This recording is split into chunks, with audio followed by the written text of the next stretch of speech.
Good afternoon students. देखिएगा, last time मैंने आपको स्टार्ट करवा दिया था प्रोपोर्शन, और प्रोपोर्शन में मैंने 25 तक का प्रॉब्लम आपको करके लाने के लिए बोला था। ठीक है, ये 25 नंबर का क्वेश्चन मैंने करवाया था कि आपको? ठीक है, देखो सबसे पहले हम देखते हैं 25 और दोबारा से अगर आपका हो भी गया है तो आप इसको देखिएगा।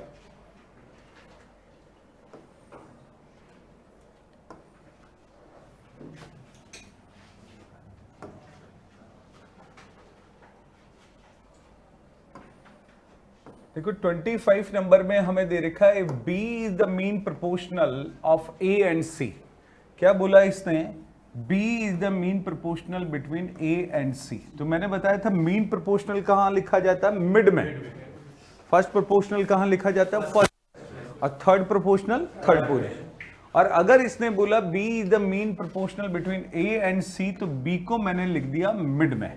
और आपको एक बात मैंने और बोली थी कि जब भी वो मीन प्रोपोर्शनल का बात करेगा, फर्स्ट प्रोपोर्शनल का बात करेगा, थर्ड प्रोपोर्शनल का बात करेगा, इसका मतलब ये तीनों क्वांटिटी किसमें है? कॉन्टिन्यूड प्रोपोर्शन में। ठीक है, these three quantity are in continued proportion, और कॉन्टिन्यूड प्रोपोर्शन में है तो मैं ये समझ गया कि ए का बी के साथ में वही रेशियो है जो बी का सी के साथ। अगर कॉन्टिन्यूड प्रोपोर्शन में होता है तो फर्स्ट का सेकंड के साथ में वही रिलेशन जो सेकंड का थर्ड के साथ में। और देखो दो रेशियो अगर इक्वल हैं तो वो प्रोपोर्शन में कहे जाते हैं, और तो लॉ ऑफ प्रोपोर्शन को सेटिस्फाई करते हैं। तो आप ये देखिएगा, product of means equal to product of extreme. तो बी स्क्वायर कितना आ गया? AC। या फिर मैं लिख सकता हूं b equal to root AC। तो देखो उसने लाइन तो एक लिखी थी, उससे मैंने इतने सारे रिजल्ट निकाल लिए। तो जब भी ऐसा करता है तो ये रिजल्ट आपको लिखने हैं, फिर काम में आएंगे तो देख लेंगे हम। अब देखो फिर उसने बोला हमें लेकिन वैल्यू इसका नहीं चाहिए, इसने बोला then find the value of this. इसका वैल्यू चाहिए, यानी कि A plus B plus C into A minus B plus C, इसका वैल्यू चाहिए। तो मैं क्या करूंगा, देखो इस A को इन सब से मल्टीप्लाई करूंगा, इस B को इन सब से करूंगा, C को इन सब से। तो करते हैं, A को A से किया तो A को माइनस B से किया तो माइनस AB, A को C से किया तो AC, फिर B को मैंने A से किया तो प्लस का AB, और B को माइनस B से किया तो माइनस B से, B को C से किया तो BC, और C को A से किया तो AC, और C को माइनस B से किया तो BC, C को C से किया तो C स्क्वायर। ठीक है, अब आप देखिएगा कि ये वाली वैल्यू हमें निकालनी थी, तो हमने इसको करा तो माइनस AB से plus AB cancel, plus BC से माइनस BC कैंसिल, और अब देखेंगे तो क्या रिजल्ट आया? A स्क्वायर, AC और AC कितना हो गया? 2AC, और ये माइनस का B स्क्वायर और प्लस का C स्क्वायर। ये वैल्यू हमारे पास में बच गया, और आंसर ये आना चाहिए। लेकिन आप देखो कि आंसर मैच नहीं कर रहा, क्योंकि हमारे पास में एक्स्ट्रा क्या आ रहा है? ये AC वाला टर्म आ रहा है। तो क्या मैं AC को यहां जो इंफॉर्मेशन दे रखा है उससे कुछ बदल सकता हूं क्या? तो दिख रहा है AC को क्या लिख सकता हूं? B square. तो देखो मैं यहां पे लिखूंगा B स्क्वायर, तो A square plus 2B square minus B square plus C square. ठीक है, और अब इसको सॉल्व करेंगे तो क्या आएगा?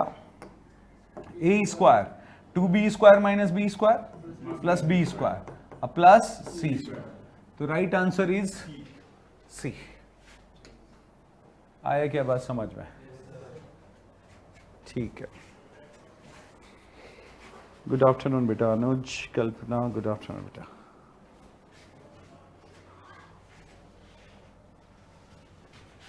अब देखो, अब इसमें जो आगे के क्वेश्चन है वो इसकी प्रॉपर्टी पर बेस्ड क्वेश्चन है, और प्रॉपर्टी मैं आज पढ़ाने वाला हूं। लेकिन मैं आपको बता दूं, हमें उनसे कोई लेना देना नहीं है प्रॉपर्टी से, हमें तो केवल प्रॉपर्टी का नाम याद होना चाहिए। कि अगर आपसे पूछे किसी प्रॉपर्टी का नेम ऑफ प्रॉपर्टी बोले कि what is the name of this process, तो हमें तो वो करना है। अगर उस पर बेस्ड क्वेश्चन आ जाएंगे तो हम ऑल्टरनेटिव मेथड से सॉल्व कर लेंगे, और वो ऑल्टरनेटिव मेथड आपको पहले से ही आता है। ठीक है, मैंने सिखा रखा है। देखो अभी समझ में आएगा मैं क्या कहना चाहता हूं। देखिएगा यहां पे, जैसे अगर मान लीजिए ये क्वेश्चन है 28, 29,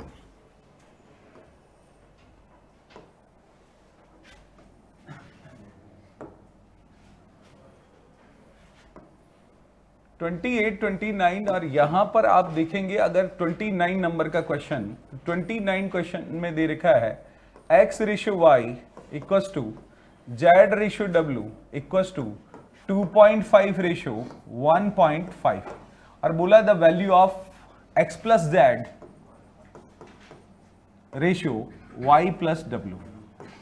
बताइए ये क्वेश्चन करना आपको आता है क्या? देखो ये किसमें पूछा है हमसे? रेशियो में। डिवाइड का मतलब क्या होता है? रेशियो। इक्वल का मतलब रेशियो, और रेशियो का मतलब रेशियो।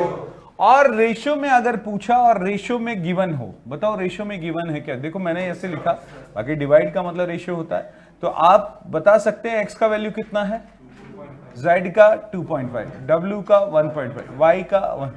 और जब भी रेशियो में गिवन हो, रेशियो में पूछे, तो हम क्या करते हैं? वैल्यू पुट करते हैं। और वैल्यू कितना पुट करूंगा? एक्स का 2.5, z का 2.5, y का कितना 1.5 और w का भी कितना 1.5। कितना आ गया? 5:3। आ गया क्या बात समझ में? तो देखो ये आपको ऑलरेडी, हालांकि ये जो है ये प्रॉपर्टी बेस्ड क्वेश्चन है, एडेंडो है ये, लेकिन आपको कोई लेना देना नहीं है। अभी नाम तो आपको आ जाएगा, वो मैं सब करवा दूंगा, लेकिन आपको मैंने एक बात बताया था, जब भी रेशियो में गिवन हो, रेशियो में पूछे, तो हम क्या करते हैं? वैल्यू पुट करते हैं। अब देखो जैसा ये है वैसा का वैसा 28 भी है। 28 में देखोगे तो आपको दिखाई दे रहा है ये रेशियो में दे रखा P ratio Q equals to R ratio S equals to 2.5 ratio 1.5।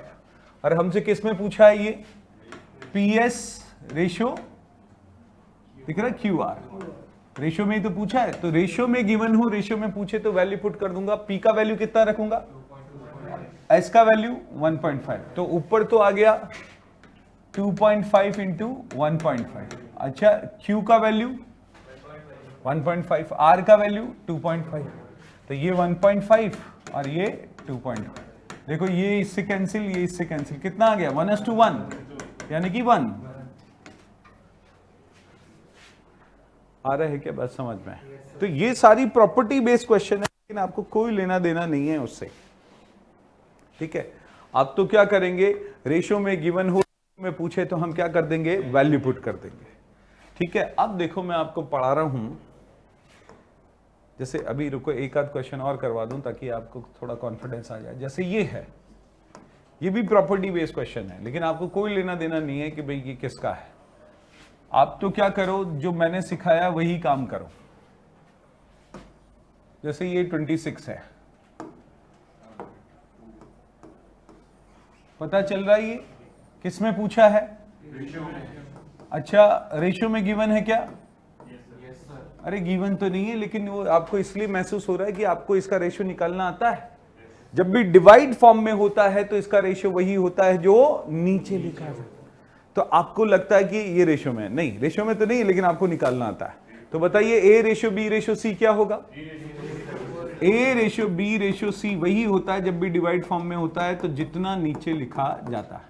लेकिन अगर मान लीजिए ये ऐसा होता 2a equals to 3b equals to 5c होता, और फिर आपसे पूछ लेता, तो a ratio b ratio c, ratio में दे तो नहीं रखा, लेकिन आपको निकालना आता है। अभी अगर क्वेश्चन ऐसा होता तो बताइए आप कौन सा मेथड लगाते? हाइट 5 3 जा 15, b का चाहिए b को हाइट 5 2 जा 10, c का चाहिए c को हाइट 3 2 जा 6।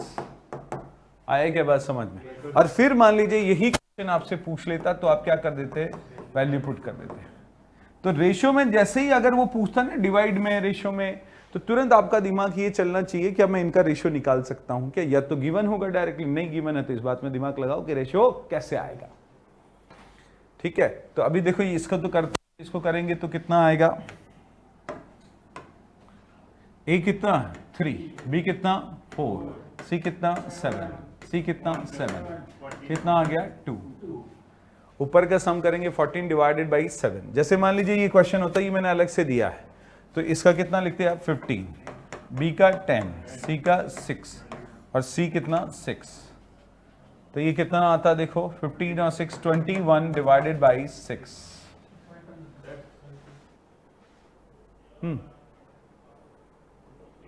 ठीक है, सिंप्लीफाई होता है तो और सिंप्लीफाई कर देंगे। ऐसा दे रखा है तो ये अच्छा मैं 31 सॉरी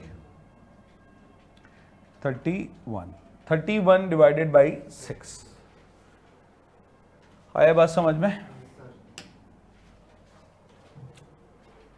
अब देखो मैं आपको सिखा रहा हूं प्रॉपर्टी, नेम ऑफ प्रॉपर्टी ध्यान रखना है बस हमें केवल।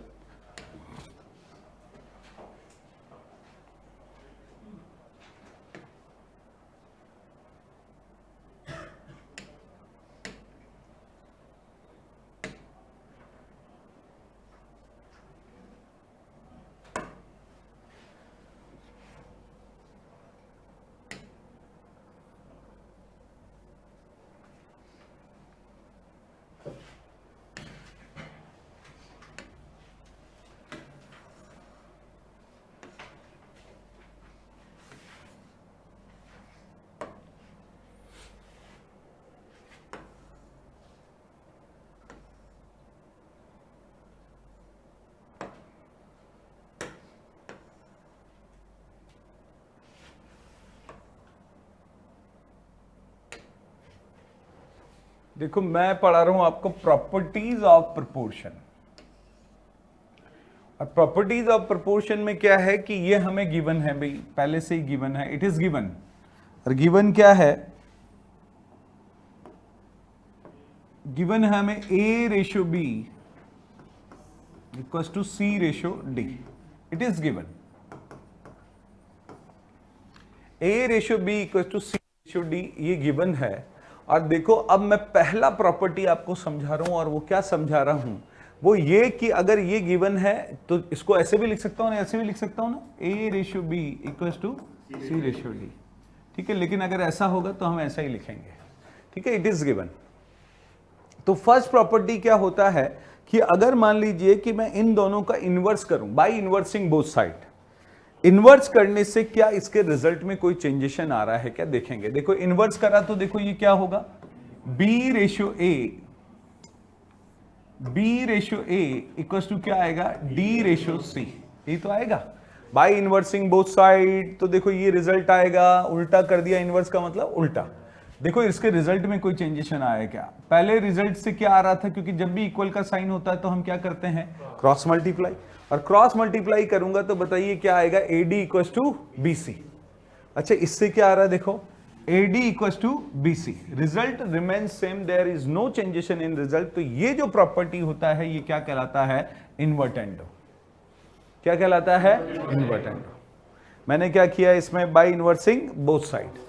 अब देखो मैं क्या कर रहा हूं, मैं इसके अंदर ये गिवन है भी मेरे, मैं इसके अंदर इन दोनों वैल्यू को इंटरचेंज कर रहा हूं by interchanging the value of B and C, ठीक है। और ये वैल्यू क्या कहलाती है, अल्टरनेट वैल्यू, ठीक है। इनको मैं क्या कर रहा हूं, तो देखो अगर इंटरचेंज करूंगा तो ये क्या आएगा, A ratio C equals to, ये B यहां चला गया, B रेशियो D।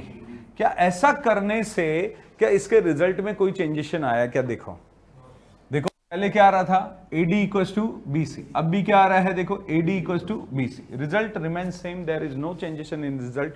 और ये जो प्रॉपर्टी होता है जब मैं दोनों तरफ को इंटरचेंज कर देता हूं, मतलब ये वैल्यू जो है अल्टरनेट वैल्यू इंटरचेंज करता हूं, तो ये क्या कहलाता है, अल्टरनेंडो। क्या कहलाता है, अगर दोनों तरफ का इन्वर्स कर दूं तो इन्वर्टेंडो, डायगोनल वैल्यू जो अल्टरनेट वैल्यू है वो इंटरचेंज करूं तो अल्टरनेंडो। नेम ध्यान में रखना है, प्रॉपर्टी के बेस पर तो क्वेश्चन आएंगे तो हम अल्टरनेटिव मेथड से कर देंगे। अब देखो इसमें A plus b upon b equal to C plus D upon D, ये हमें दे रखा है भी, नहीं ये नहीं दे रखा, ये क्या पढ़ने लग गया, नहीं गिवन ये है, ये गिवन है भाई, हमें गिवन है A ratio B equals to, अब मैं क्या कर रहा हूं, अब मैं कर रहा हूं by adding one both side, दोनों तरफ क्या ऐड कर रहा हूं, one, by adding one both side.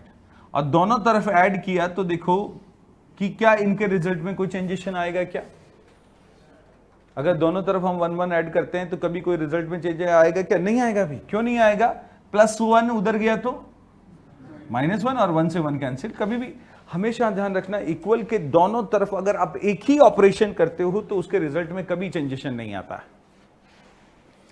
ठीक है, अगर दोनों साइड आपने ऑपरेशन एक जैसा किया है तो कभी चेंजेशन नहीं आए। दोनों तरफ मल्टीप्लाइड बाई 2 करो, डिवाइडेड बाई 3 करो, चाहे +1 करो, चाहे +2 करो, प्लस 100 करो, लेकिन दोनों तरफ करोगे तो कोई फर्क नहीं आएगा। तो लेकिन मैं तो क्या कर रहा हूं, केवल +1।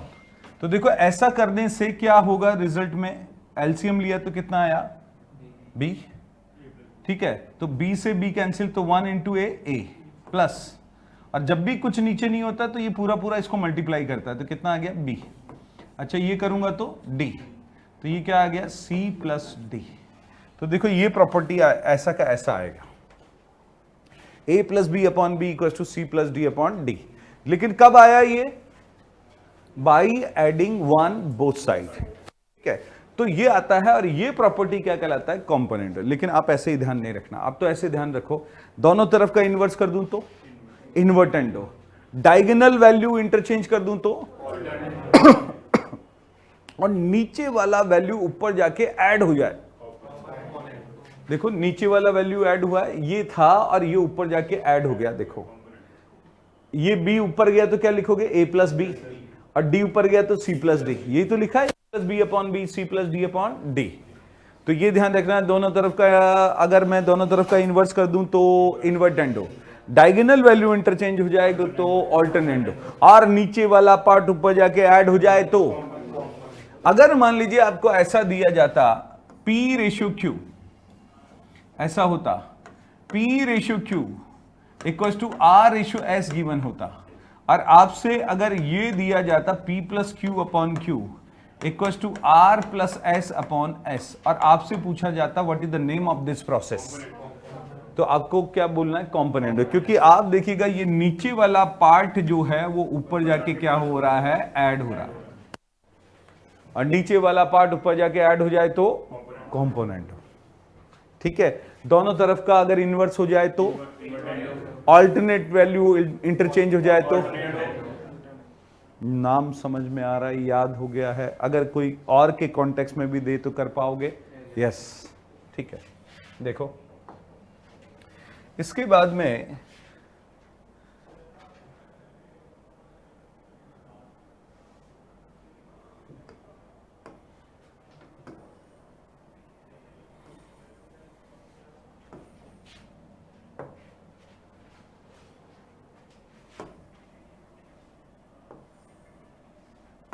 देखो, अब इसमें मैं क्या कर रहा हूं, हमें जो गिवन है वो देखो स्टार्टिंग में ही गिवन था, a ratio b equal to c ratio d, ये गिवन था। अब मैं क्या कर रहा हूं, इस दोनों तरफ क्या कर रहा हूं, बाई सब्ट्रैक्टिंग 1 बोथ साइड, दोनों तरफ क्या सब्ट्रैक्ट कर रहा हूं, 1। तो देखो ऐसा करने से क्या आएगा, a minus b upon b आएगा, एलसीएम लोगे तो b आएगा, और a पूरा का पूरा और b से मल्टीप्लाई होगा, ऐसे करोगे तो यहां से क्या आएगा, c माइनस डी। तो पता चल रहा है कि इसमें हो क्या रहा है, इसमें क्या हो रहा है, ये नीचे वाला पार्ट ऊपर जाके क्या हो जाता है, सब्ट्रैक्ट, और अगर नीचे वाला ऊपर जाके ऐड हो जाए तो कॉम्पोनेंडो, और नीचे वाला पार्ट ऊपर जाके सब्ट्रैक्ट हो जाए तो डिविडेंडो। क्या बोला जाता है इसको, डिविडेंड। आया क्या बात समझ में, ठीक है। तो नेम आपको ध्यान रखना है। अब देखो मैं क्या कर रहा हूं, ये वाला देखना, मैं क्या कर रहा हूं इसके अंदर मैं जो कर रहा हूं वो ये कर रहा हूं कि हमारा कॉम्पोनेंडो का रिजल्ट ध्यान है आपको, कॉम्पोनेंडो का रिजल्ट है a plus b upon b equal to c plus d upon d, क्योंकि नीचे वाला पार्ट ऊपर जाके क्या होता है, ऐड, ये क्या होता है, ऐड, ठीक है। कॉम्पोनेंडो को अगर मैं डिविडेंडो से डिवाइड करूं तो देखो डिविडेंडो क्या था, a minus b upon b, c minus d upon d. तो देखो ये जो होगा क्या होगा कि b से b कैंसिल हो जाएगा और d से d, तो क्या बचेगा, बचेगा a plus b upon a minus b और c plus d upon c minus d. और ये जो प्रॉपर्टी होता है ये कहलाता है कॉम्पोनेंडो डिविडेंडो। देखो आपको दिखाई दे रहा है ये, तो ये वाला मैंने ये बताया है भाई, ये क्या है, कॉम्पोनेंडो डिविडेंडो। तो सुनना ध्यान से, दोनों तरफ का इन्वर्स हो तो, और डायगोनल वैल्यू इंटरचेंज हो तो, नीचे वाला पार्ट ऊपर जाके ऐड हो जाए तो, नीचे वाला पार्ट ऊपर जाके सब्ट्रैक्ट तो, और नीचे वाला पार्ट ऊपर जाके ऐड हो जाए। देखो नीचे क्या था, b था, और आपको पता ओरिजिनल ये था, ओरिजिनल ये है a/b इक्वल्स टू c/d। नीचे वाला पार्ट ऊपर जाके ऐड हो जाए तो बताओ कैसे दिखेगा ये a+b, यहां क्या दिखेगा c, और नीचे उसी को अपोजिट साइन के साथ में लिखा जाए, a+b c+d और अपोजिट साइन के साथ में लिखा जाए तो ये क्या कहलाता है, कॉम्पोनेंडो डिविडेंडो। जैसे समझ में आएगा, अगर मान लीजिए ये ऐसा हो, आपको गिवन हो x/y इक्वल्स टू z/w, और आपको बोला जाता है x + y upon x - y, और बोला जाता है z + w upon z - w। बताओ कौन सा प्रोसेस है वो, तो आपको पता चलेगा ये कॉम्पोनेंडो क्या है, कॉम्पोनेंडो डिविडेंडो। क्योंकि मैंने बोला कि नीचे वाला पार्ट ऊपर जाके ऐड हो जाए तो देखो ये ऐड हो रहा है, नीचे वाला पार्ट ऊपर जाके ऐड हो जाए तो देखो ये ऐड हो रहा नहीं हो रहा? yes, और नीचे उसी को अपोजिट साइन के साथ में लिखें तो ये कहलाता है कॉम्पोनेंडो डिविडेंडो। C&D भी बोला जाता है अभी इसको। आ गया बस समझ में? ठीक है। अब देखो यहां पे दो प्रॉपर्टीज का और है, और वो क्या है देखो अलग से ही समझ लेते हैं। जैसे अगर बहुत सारे रेशियो इक्वल दे रखे हैं आपको, P/Q, A/B equals to C/D equals to E/F, बहुत सारे रेशियो इक्वल हैं तो ये एक और रेशियो के इक्वल होगा। किसके इक्वल होगा कि ऊपर वालों को ऊपर वालों के साथ ऐड कर दो और नीचे वालों को नीचे वालों के, तो A + C + E और है तो और कर दो, B + D + F और है तो और कर दो। तो ये वाली जो प्रॉपर्टी होती है, जब बहुत सारे रेशियो इक्वल हों तो वो एक और रेशियो के इक्वल होंगे, ऊपर वालों को ऊपर वालों के साथ ऐड करो, नीचे वालों को नीचे वालों के। तो ये जो प्रॉपर्टी होता है ये क्या कहलाता है, ये कहलाता है एडेंडो। क्या कहलाता है?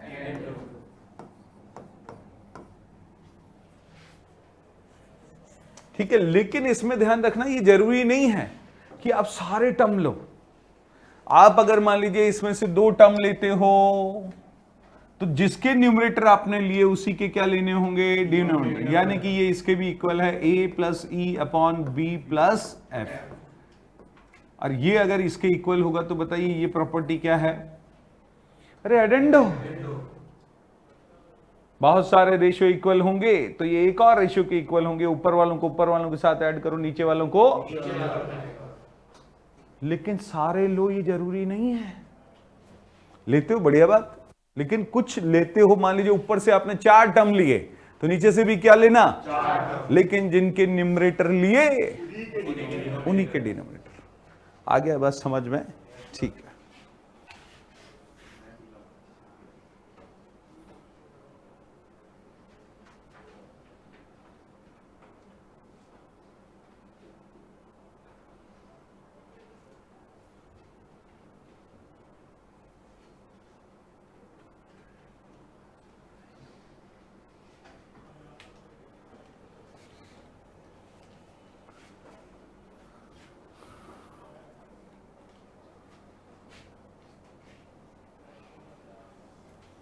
ये जब वापस से आए ना तो कैमरा आउट हो रहा है तो बता देना मेरी क्लास के बाद में, तो क्योंकि कोई और लिखेगा, ये तो मेरा मैथ्स चल रहा है, ठीक है, थ्योरी वाला सब्जेक्ट होगा तो कट जाएगा।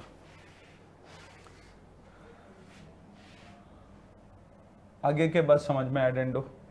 जैसे मान लीजिए मैं आपको बताता हूँ, प्रूफ देता हूँ इसका। जैसे मान लीजिए आपको दे रखा है 2/4, ठीक है, 5/10, 7/14 और 6/12 मैंने लिखा। ये सारे रेशियो इक्वल है। हर बार कितना आएगा? 1/2 1/2 1/2 आएगा। ठीक है, तो बहुत सारे रेशियो इक्वल हैं तो ये एक और रेशियो के इक्वल होंगे कि ऊपर वालों को ऊपर वालों के साथ ऐड कर दो। मान लीजिए मैं 2 ही टर्म लेता हूँ, ये तो सारे ले लो।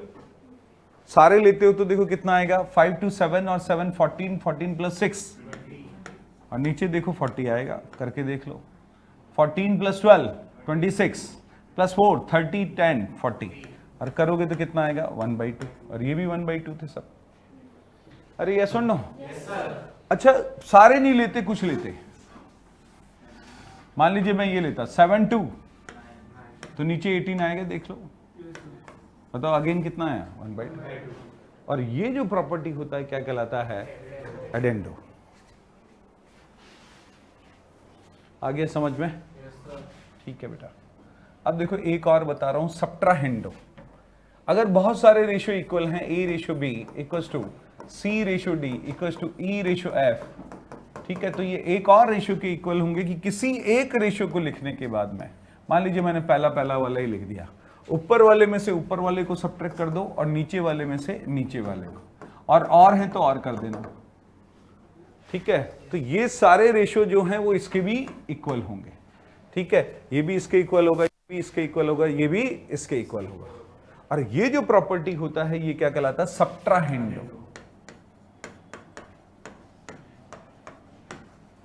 आया क्या बात समझ में? आपको केवल नेम ध्यान रखना है, इन पर बेस्ड क्वेश्चन पे आपको दिमाग लगाने का जरूरत नहीं है, क्योंकि वो हमारा ऑल्टरनेटिव मेथड से हो जाएगा, ठीक है। वापस से रिकॉल करवा रहा हूं मैं आपको। अगर मान लीजिए कि आपको दे रखा है दोनों तरफ का इनवर्स, अच्छा ये ऐसे ही याद नहीं करना, हमने जिंदगी भर ABCD याद करा इनका, ऐसा नहीं होता, जैसे मैं बोलता हूं वैसे याद करते हैं, क्योंकि वहां पे ABCD की जगह PQRSXYZ WNPR कुछ भी आ सकता है, ठीक है। मान लीजिए ऐसा आ गया तो भी हमें कौन सा फर्क पड़ता है, P दे दिया, Q दे दिया, A दे दिया, C दे दिया। अब अगर उसने बोल दिया कि हमने ये लिख दिया, बताओ what is the name of this process? अरे देखो तो सही, इन्वर्स किया है दोनों तरफ का, तो ये कौन सा होगा, इन्वर्टेंडो। दोनों तरफ का अगर इन्वर्स होता है तो इन्वर्टेंडो। अगर मैं इसकी जगह ये लिखता,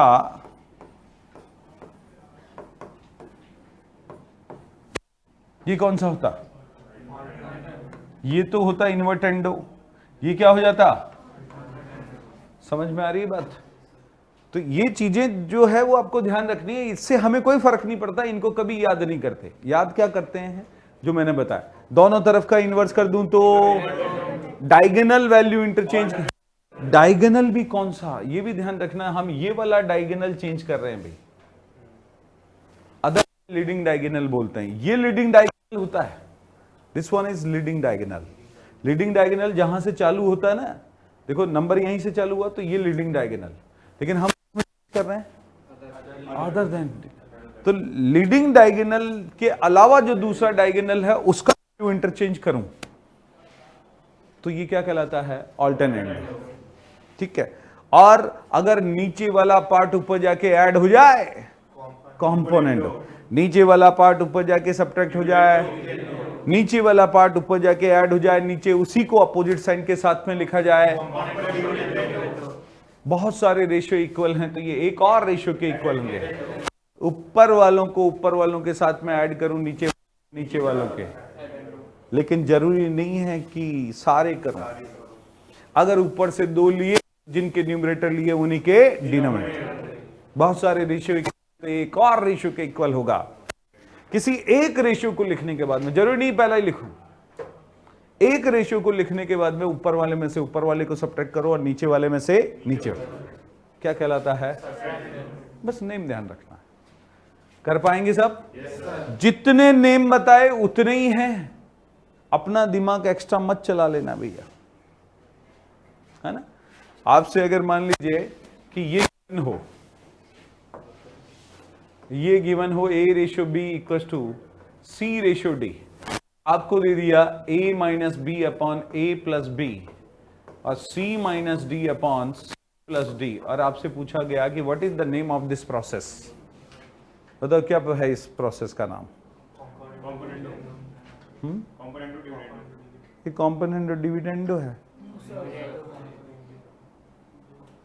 कॉम्पोनेंटो डिविडेंडो में क्या होता है, ऊपर, ये तो उल्टा लिखा है, तो कौन सा हो गया फिर? अरे अभी बताया था, जितने बताए उतने ही, अपना दिमाग मत चला लेना। What is the name of this process? We don't know. भैया ऐसे थोड़ी होता है कि आप इस तरीके से यूं बताते रहोगे, जितना बोला है उतना ही, न ज्यादा न कम, बाकी सब वायरस, समझ लेना भाई। अपने मन से कुछ नहीं बनाना। तकलीफ हमारा ये है, हमारा ये नहीं है कि हमें कम आता है, तकलीफ हमारा ये है कि हमें ज्यादा आता है, और इतना ज्यादा आता है जो पूछो मत आप। ये कचरा भर रखा दिमाग में, कचरा नहीं रखना, बहुत नीट एंड क्लीन है ना। हाँ, तो हमें नहीं पता इसका प्रोसेस का नाम क्या है, वी डोंट नो। ये आपका कंप्लीट होता है प्रोपोर्शन। लेकिन अभी देखो थोड़ी सी बातें हम और करेंगे, टाइप ऑफ क्वेश्चन इसमें और देखेंगे। ये यहां तक तो आप कर पाओगे, देखो 48 तक तो कर पाओगे। कहां तक कर पाओगे? 48। अभी थोड़ा सा टाइम है तो थोड़ा सा और हम कर लेते हैं।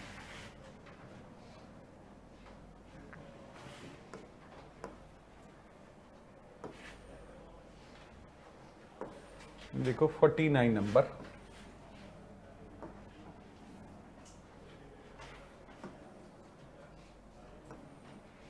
what must be added to each of the number 6, 15, 20, 43? 6, 15, 20, 43 to make them proportional. What must be added to each of the number? Her number में ऐड करना भी, ठीक है, ताकि ये किस में आ जाए? प्रोपोर्शन। प्रोपोर्शन का मतलब समझते हो? Product of means equals to product of extreme, ठीक है, तब माना जाता प्रोपोर्शन में है। तो अब करने का तरीका तो यह है कि let x be added in each term, ठीक है। तो ये कितना बन जाएगा? 6 प्लस एक्स। ये कितना आ जाएगा? 15 प्लस एक्स। और ये कितना आ जाएगा? 20 प्लस एक्स। और ये कितना आ जाएगा? अब ये प्रोपोर्शन में आ गया तो product of means equal to क्या होगा? और करोगे तो बहुत टाइम लगेगा, तो हम इसको प्रेफर नहीं करते हैं। हम तो क्या करेंगे? क्रॉस चेक करेंगे। क्या करेंगे? क्रॉस चेक कैसे करेंगे? क्रॉस चेक ऐसे करेंगे कि हमें दे रखा है 6, 15, 20, 43, तो जो ऐड करने वाला नंबर है वो तो कहां मिलेगा?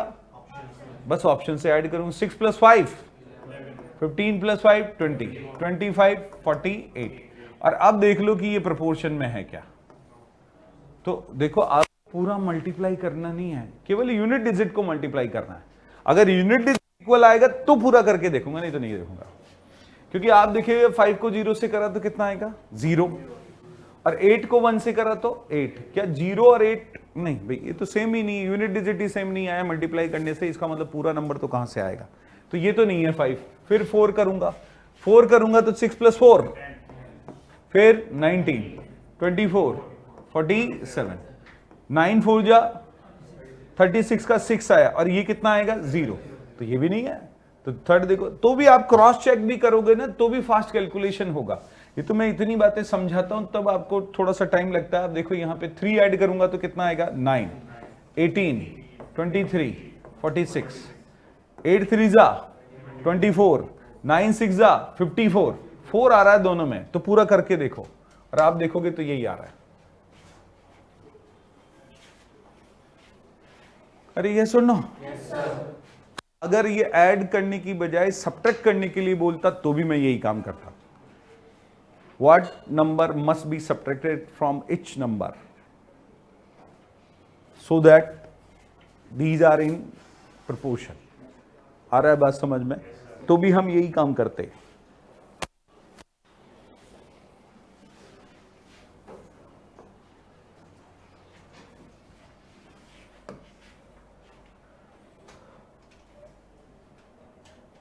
हम देखो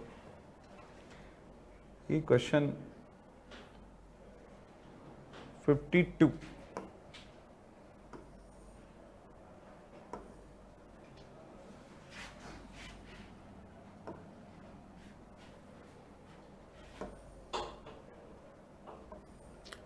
में दे रखा है an alloy is to contain copper and zinc in the ratio 9:4।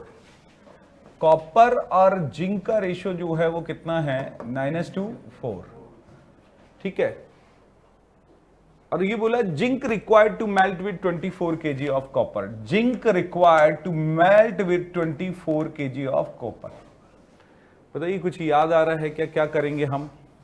मैंने बताया था ये रेशियो का क्वेश्चन है, और यहां रेशियो और प्रोपोर्शन में कोई फर्क नहीं है भाई। क्यों नहीं है? क्योंकि जो रूल रेशियो में है वही प्रोपोर्शन में, क्योंकि प्रोपोर्शन भी तो क्या होता है, अरे रेशियो ही तो होता है। दो रेशियो अगर इक्वल है तो वो किसमें कहे जाते हैं, तो वही सारे, इसलिए यहाँ पे आपको एक जैसे क्वेश्चन दिखाई देंगे। ठीक है, तो अब देखो यहाँ पे बोल रहा है कि zinc required to melt with 24 kg of copper, तो इस पे क्या करूंगा, क्योंकि मैंने आपको ये बताया था कि हम रेशियो पर वही ऑपरेशन करते हैं जो हमें एक्चुअल में गिवन होता है।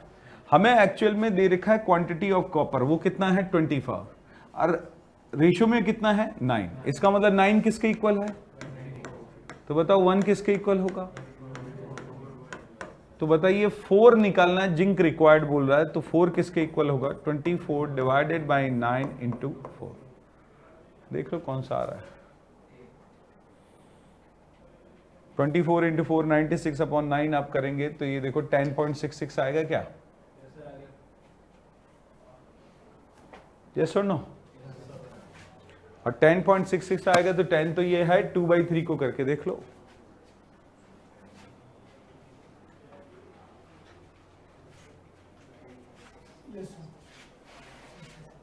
यस और नो। तो ये ऐसे क्वेश्चन हैं जो हमने पहले भी कर रखे हैं, बस बातें जो बताई है वो ध्यान में रखनी है भाई आपको। ठीक है, पहले जब भी क्वेश्चन करेंगे तो पहले वो क्वेश्चन करना जो मैंने आपको सिखाए हैं।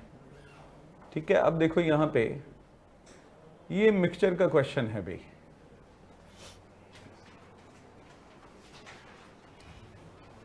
$55, $56 दोनों एक जैसा है, एक 55 करके बता रहा हूं,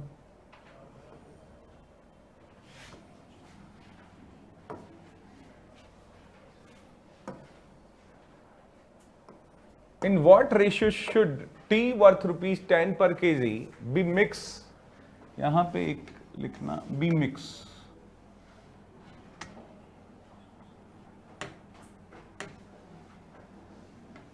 B mix with tea worth ₹14 per kg so that the average price of the mixture may be ₹11 per kg। ठीक है, रेशियो ऑफ टी वर्थ ₹10 पर केजी, 10 पर केजी की टी को किसके साथ पिलाया जा रहा है, 14 रुपीज। ठीक है, करने का तरीका लेंदी होता है, मतलब भर की बात बता रहा हूं। देखो 10 केजी को 14 केजी के साथ में मिलाया गया, अगर मिलाया जाएगा तो हमें मिलाने के लिए कंटेनर चाहिए, और ये कह रहा है जो मिक्सचर आएगा इसका एवरेज प्राइस कितना है, 11 पर केजी। ठीक है, तो पहले तो देखो ये लिखना सीख गए, 10 को 14 के साथ में मिलाया गया, मिला दिया तो मिलाने के लिए कंटेनर चाहिए, और इसका एवरेज प्राइस कितना आ गया, 11। ठीक है, तो अब ये कह रहा है कि किस प्रोपोर्शन में मिलाया जाए कि एवरेज प्राइस 11 आ जाए। ठीक है, तो देखो तरीका तो लेंदी है, मैं आपको मतलब भर की बात बताता हूं। पहली बात तो ये ध्यान रखना, जिनको मिलाया गया है उनका हमें कॉस्ट प्राइस दे रखा है। अब आप कहेंगे आपको कैसे पता, जब तक वो नहीं बोलता कि it is selling price, by default क्या होता है, कॉस्ट प्राइस। अगर वो ये बोलता है he sells the mixture, he sells the selling price of the mixture, तब तो ये क्या होती, सेलिंग प्राइस, अदरवाइज ये क्या है, कॉस्ट प्राइस। ये कॉस्ट प्राइस, ये कॉस्ट प्राइस, अच्छा ये मिक्सचर का भी क्या दे रखा, कुछ नहीं लिखा तो कॉस्ट प्राइस। पहली चीज जरूरी होती है, जब भी मेरे तरीके से अगर आप करना चाहते हो तो जरूरी होता है कि ये कॉस्ट प्राइस है, ये कॉस्ट प्राइस है, तो मुझे मिक्सचर का भी क्या मिले, कॉस्ट प्राइस। अगर ये सेलिंग प्राइस है, ये सेलिंग प्राइस है, तो मुझे इसका भी क्या मिले, सेलिंग प्राइस। अगर ये मिल्क है, ये मिल्क है, तो मुझे यहां पर भी क्या चाहिए, मिल्क। ध्यान रखना। ठीक है, फिर आप कर लो, देखो क्या करोगे, ये तो कॉस्ट प्राइस, ये कॉस्ट प्राइस, ये भी कॉस्ट प्राइस है, बस आप तो क्या करो कि आपने इसको मिलाया ऐसे डायगोनली, डायगोनली मिलाया वैसे ही बाहर निकाल दो। आपने इसको ऐसे मिलाया, इसको ऐसे ही बाहर निकाल दो। बाहर निकालने का मतलब है डायगोनली आप सब्ट्रैक्ट कर दो, बड़े में से छोटा। बताइए बड़ा 14 है या 11, 14 माइनस 11 कितना, 3। 11 बड़ा या 10, 11 माइनस 10 कितना आ गया, 1। बस यही आंसर है। आगे क्या बात समझ में, ठीक है। तो आपको इस तरीके से अगर करना है तो जो बातें मैंने बोली वो ध्यान रखना है कि कॉस्ट प्राइस, कॉस्ट प्राइस, मुझे मिक्सचर का भी क्या चाहिए, कॉस्ट प्राइस। ठीक है, कर लोगे आप, अगर कर लेंगे तो देखो अगला वाला क्वेश्चन जो है उसको करके देखो आप।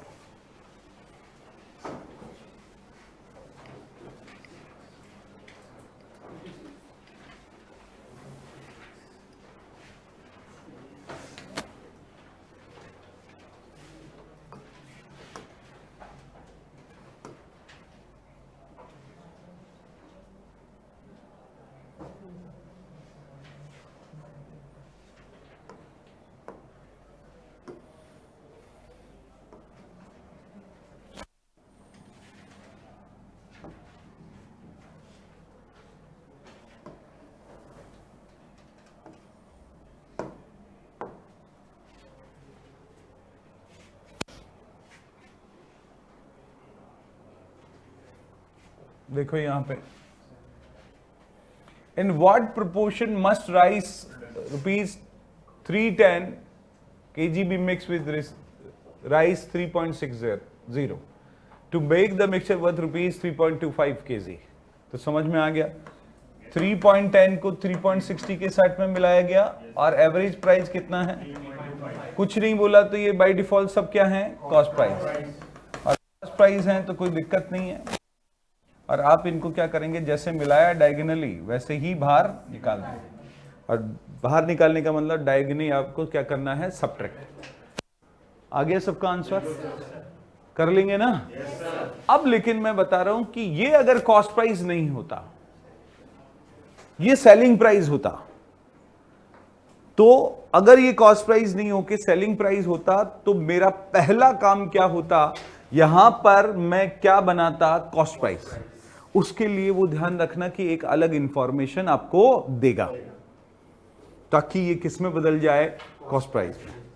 और ऐसा क्वेश्चन यहां नहीं है, क्योंकि वो गलती से छूट गया है। तो आपको मैं बता दूं ऐसा क्वेश्चन कहां मिलेगा, ICAI मॉड्यूल में मिलेगा भैया। एग्जाम्पल नंबर 3 है, और just preceding example of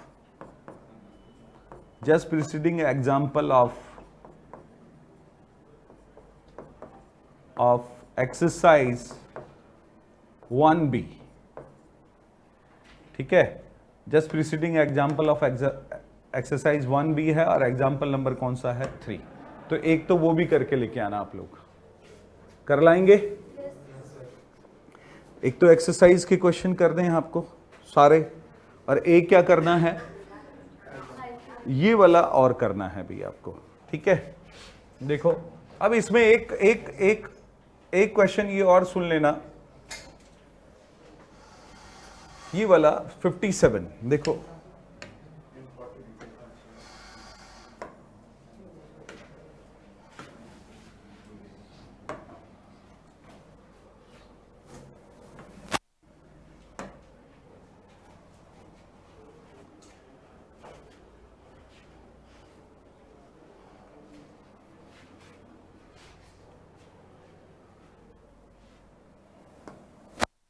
in 40 liter of glycerin and water, the ratio of glycerin and water is 3:1.